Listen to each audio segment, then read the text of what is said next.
Hello, everybody, and welcome to the White Hatter YouTube News Show. I'm Brandon. I'm Darren. We got a collection of news sources to discuss today. We have issues on iOS.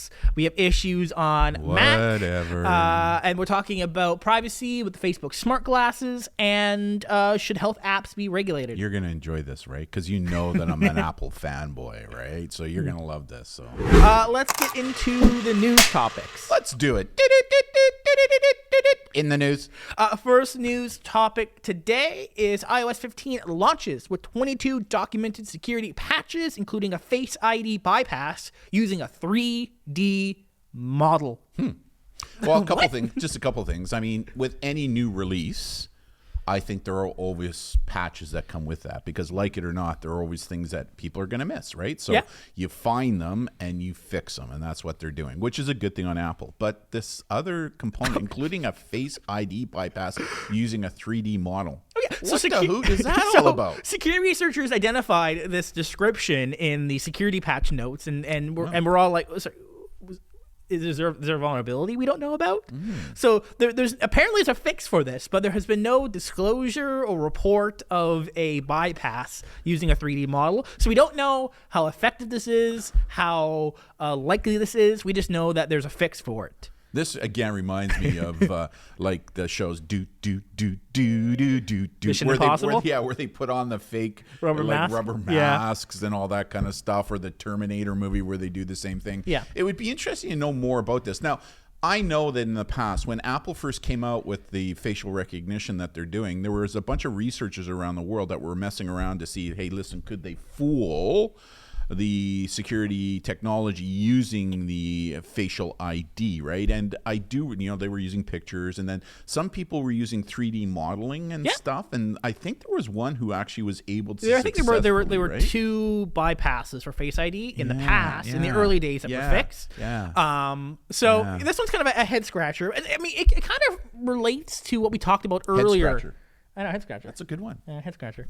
What we talked about a couple weeks ago on the show, we talked about someone bypassing Microsoft's Hello, right? By modifying a webcam, and like presenting a 3D model of a face. Yeah. So maybe that's similar. Maybe Apple saw that was happening with Microsoft. But it's been fixed now, right? Apparently, it's been fixed. It's been fixed. So yeah. That's news. So for those of you who have iOS 15 who downloaded it, it's really important that you now update your software. And most of us, like myself, I've got the automatic updates built in, so I get a notification, boof, I'm good to go. Yeah, and I kind of pulled and looked at the history of what is supported. Chart, eh? It does.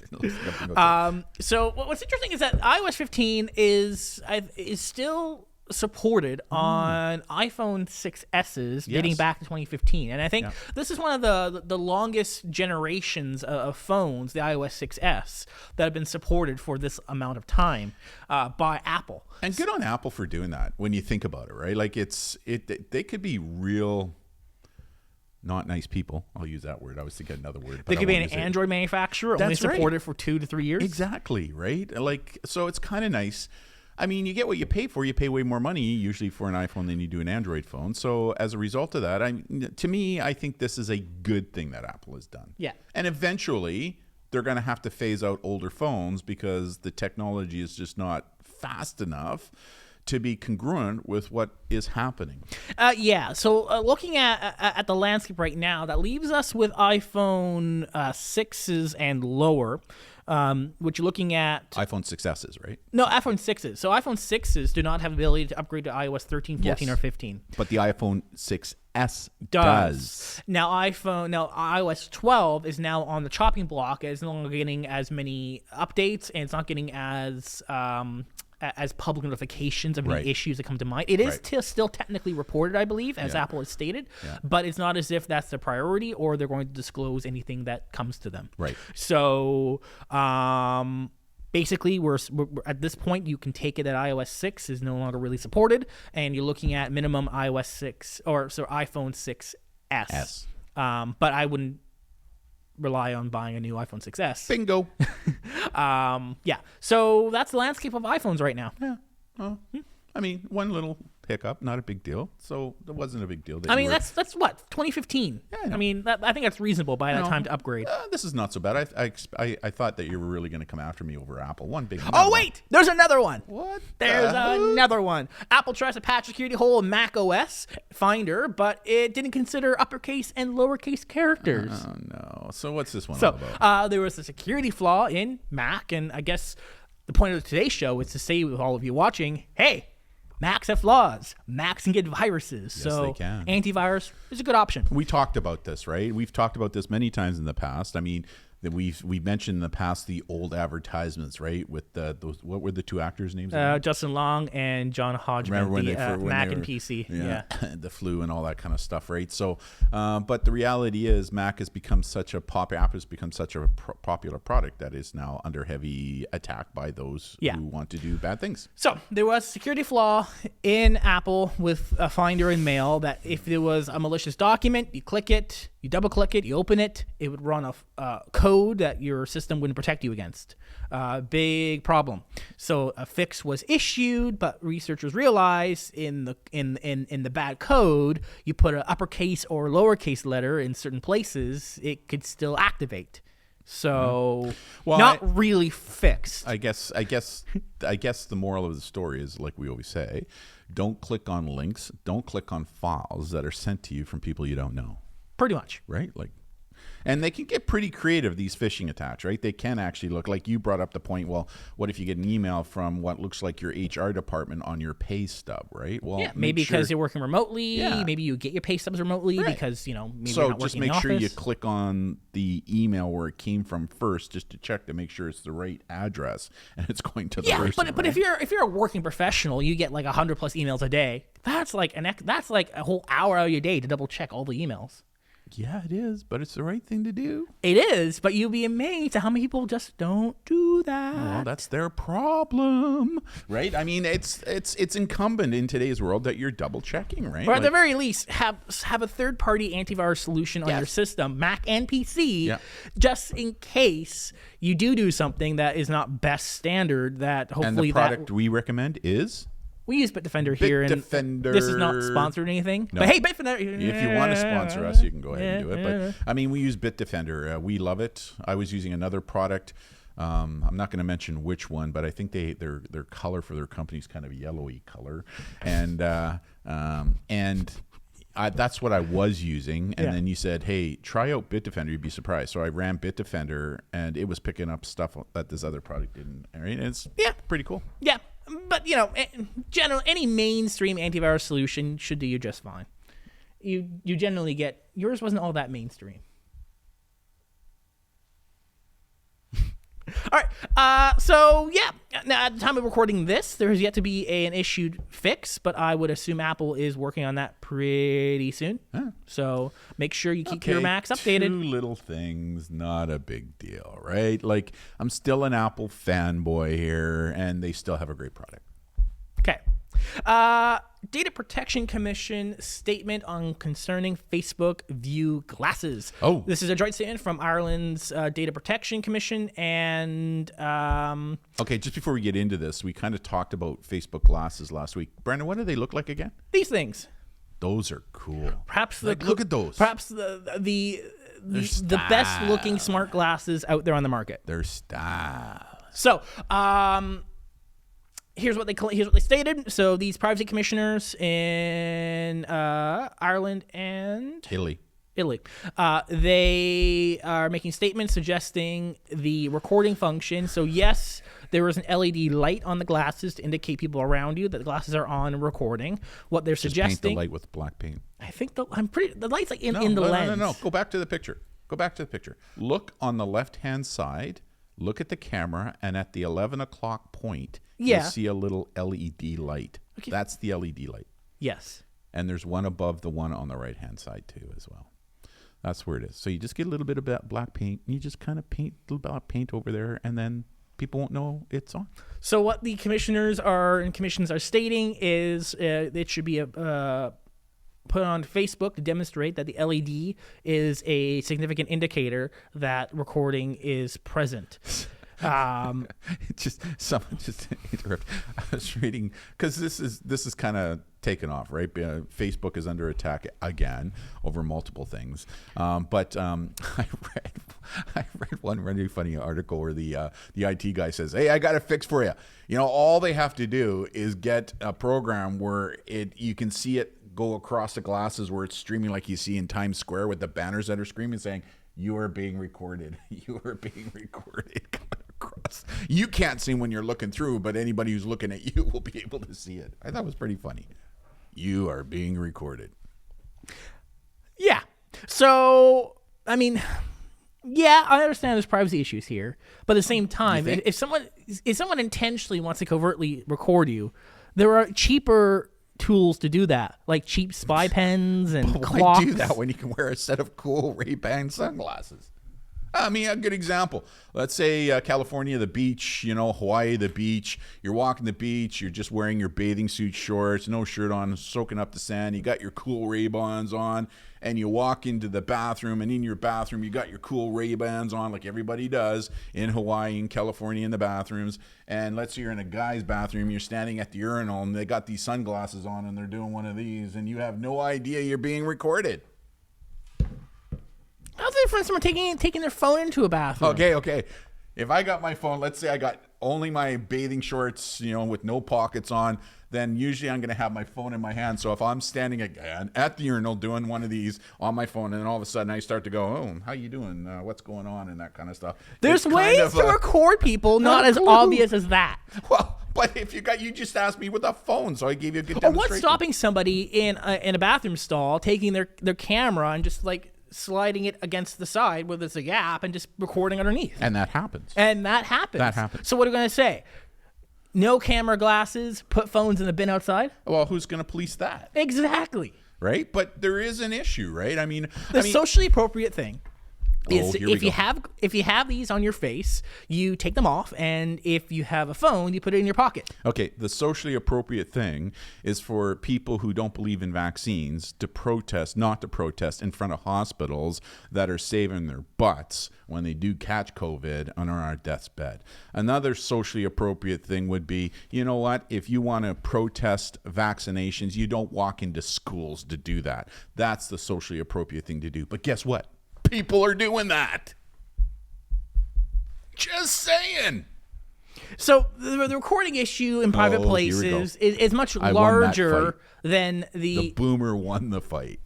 No. Oh. The recording of people in private places is a much wider issue than, say, these glasses. And I think people are targeting it because they're just on your face. Well, you have Facebook. You have a yeah, true. But you have a much higher definition camera on your phone, or you can buy a $50 spy pen on Amazon to record. But they're not cool.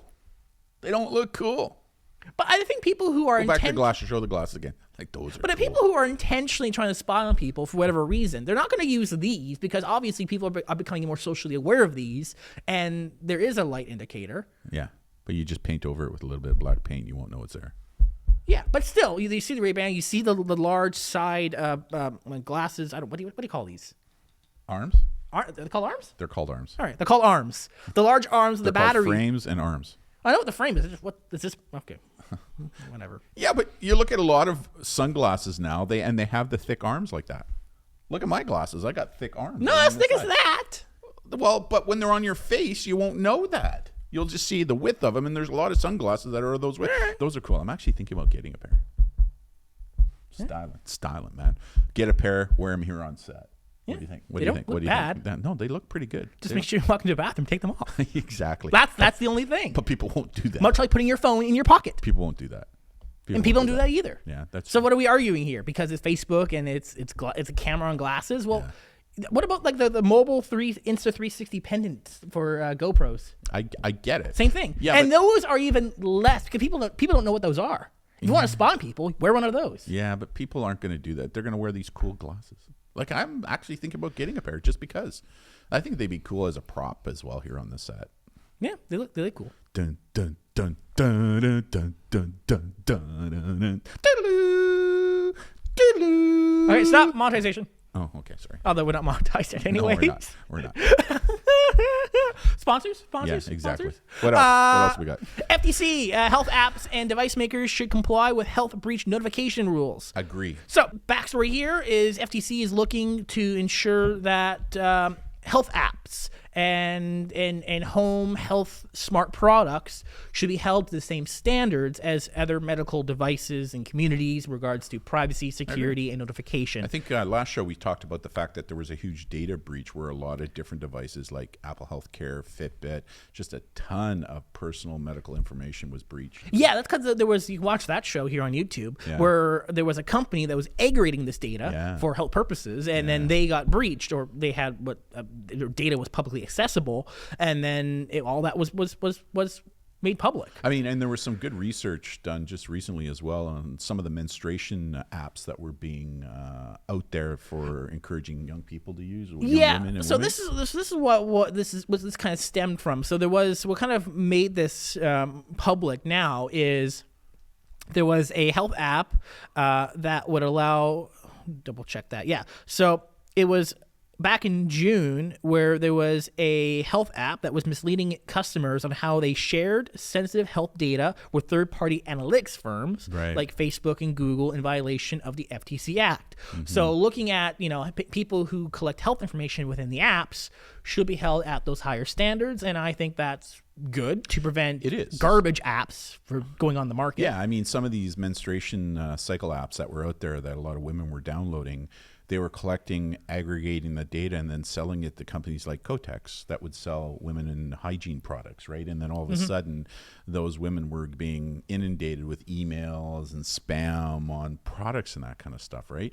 But what's going to make this interesting is that a lot of these companies, I'm speaking strictly from Canadian. Like, this is FTC, this is the U.S., right? So, but a lot of these apps work across borders. That's the issue, right? So because I think the Canadian side of the equation is a little bit more wired in on this issue. But the problem is that if the company is in a jurisdiction outside of Canada, then, they have a brick and mortar location in Canada. Then the Canadian rules and regulations and laws don't necessarily apply. True. Right? So, however, if the U.S. integrates or starts this off under the FTC to tighten things up, which I think they should be doing on any of these health apps, right? Like, for sure, then that will help everybody around the world, right? So it really will, because like it or not, this is where a lot of the big companies are located in the United States. So, I mean, all you need to do is look at what's happening with in Europe with the GDPR, right, with their privacy and everything, and how it's changed the game field and forcing big companies now to change what it is they're doing. Like, a lot of the changes that we're seeing from privacy issues, I don't think it's necessarily because of what's happening in the United States or Canada. I personally think it's because of what's happening in Europe and the GDPR. I think the GDPR, their whole privacy approach is forcing these big companies that make the changes that they need to make, or they're just going to be banned and not be able to be used, right? I guess in North American context is more about their stock prices and customer satisfaction, where companies that are not adhering to best standards in privacy security are being called out, and very publicly so, and that's a very bad image when it comes to versus them and their competitor. So I think the competitive side here in North America is kind of what's pushing this. Yeah, like it or not, it's all about the money, right? If it's not in their financial interest to do something, they won't, right? But if all of a sudden it's starting to affect their bottom dollar, that's what affects change. Yeah. Right? So although something may be clearly inappropriate or wrong, if it's not affecting their bottom dollar, they just don't care, right? Yes. But if all of a sudden something's wrong or not right, and now it is affecting their bottom dollar, then all of a sudden there's an impetus for them to make the changes that they need to make. Yeah. And it's sad that happens, right? But that's just the way that things are. I mean, a really good example, again, is what was happening with Apple. Their announcement that they made that they were going to be scanning for CSAM, right? Child sexual abuse material. Now they've pulled back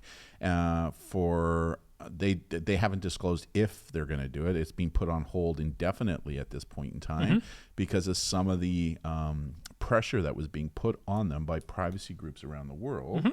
But now there's a counter argument coming out from child protection people from around the world, right, who have an extremely strong lobby as well to say, hey, listen, no, you need to do this. I still think there's a middle ground that can be found on that issue, like I truly do. But it's public pressure that can potentially affect the bottom dollar that is going to make the change. Yeah. I hate to say that, but it's true. Pretty much. It's true. Interesting. So this was kind of a show today where you enjoyed it because you were attacking the Apple fanboy here. Yeah. Yeah. I get it. I get it. Nothing's wrong with Mac. We use Macs here in the studio. Yeah, you do. What kind of a phone do you have? I have an iPhone. Yeah. What kind of a computer do you have? Right now I have a MacBook. And what kind of a desktop do you have? I edit these shows and do productions on a Mac Mini. Yeah, there you go. You do own a PC though, right?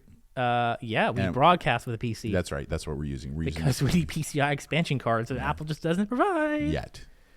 And Apple's audio is not, routing is not as easy to function as well. There you go. Yeah. Anyways, good show.